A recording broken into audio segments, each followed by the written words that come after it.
So Iowa is the newest state among others to ban trans players from, women's sports.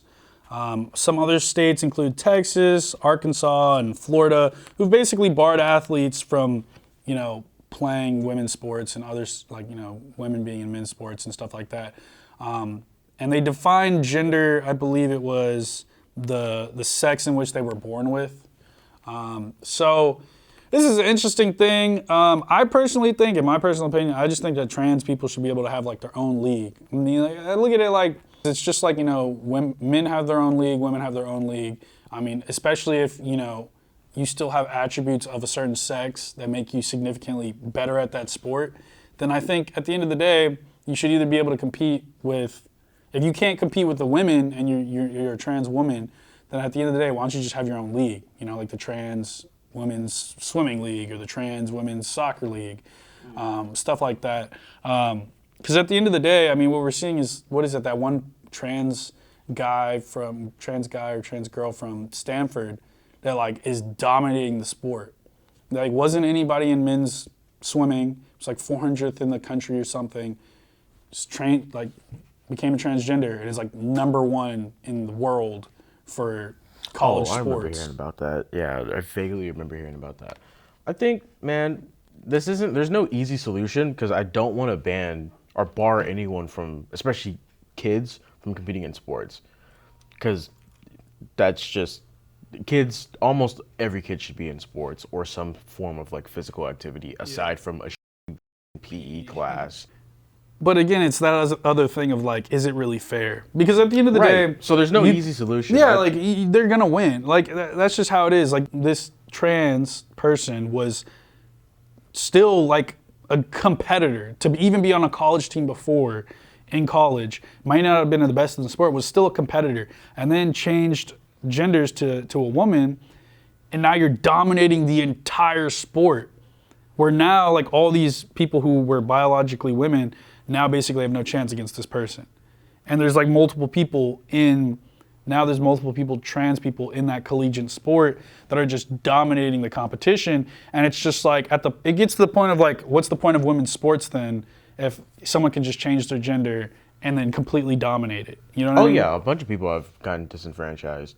I know, honestly, I've come across more females that are like, I don't know how I feel about that. That seems kind of messed up than I think people initially thought. Well, yeah, like there was like the track star, the man who turned trans, the black dude who turned to a trans woman, and he was destroying people in track.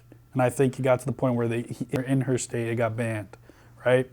So that's what I'm saying. It's like you're really destroying women's sports because you're not allowing, like there's obviously biological differences between men and women. Like at the end of the day, it's just how it is. That's already why there are men's sports and women's sports. Because if we were identical and could compete the exact same on certain sports like football and soccer and track, then yeah, like we would have had one sport already. But there's clearly differences. So for someone to switch to that gender and then dominate the entire freaking sport, I mean, again, I just think that they should have their own league.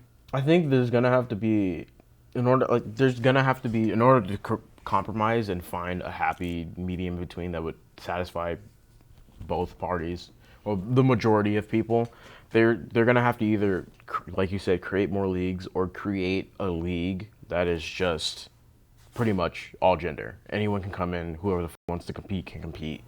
Yeah. And then they might have specialized, women, trans, like whatever. They might have like specialized groups within it based on like strength and for like particular things like sport, like any combat sport, they would have to specialize it based off of strength and size as opposed to just gender. So like maybe a 120-pound dude can go up against like a 150-pound woman or something like that. I'm just throwing stuff out there. I'm not entirely sure on this. Yeah, I just think that again, it's just that thing of like, especially if these people are coming from, like they're dominating these sports. Yeah, like you're making it where these people don't have the opportunity now. Yeah, and it's not like we have a problem with like trans people competing, like just trying to live their life and compete in sports, but like there is going to be a problem of like sportsmanship that's involved. So yeah, at the end of the day, it's like these people are like, well, what if they want to go to the Olympics? I mean, and they're trying to get recognized and all this, and you lost your spot on the 4x4 team, Yeah, what or if the you 4x1 team because this trans person who can't even compete in the Olympics. Yeah, Like, what if you have some asshole who just wants to take advantage of this, like the dude in the bathhouse who was a sex offender and was just like, I'm a woman and full beard, like was just going into bathhouses in LA that are specifically female. Yeah. And like I'm pretty sure he had a history of being a pedophile. You can get some asshole who's just like, I just want to be an Olympic gold Yeah, medalist. they just want to just fuck around. Yeah, you can totally get some head who's just gonna be like, I want to win a gold medal, and who's like, Who doesn't care about the rules, and they're just Yeah. because they can take advantage of the system. But again, that's the thing is we live in a world now where you cannot tell someone what they are and what they aren't. So when you do that and you don't allow like strict restraints on these genders and everything like that, then it becomes like that. Like I could tomorrow be like, I'm transgender. I want to compete in the Olympics, or I want to compete in women's sports tomorrow, just because I felt like it. And it didn't even have to be genuine. It's the same thing with the prison issue in California, where they're basically asking every single person if they're transgender, if they're gay, non-binary, whatever. And then now these offenders can just say, yeah, I'm transgender, I feel like a woman. And then there was rapes in the female prisons in California. So, I mean, it's a very touchy subject, but comment down below what you guys think, and we'll see you guys next time. Peace.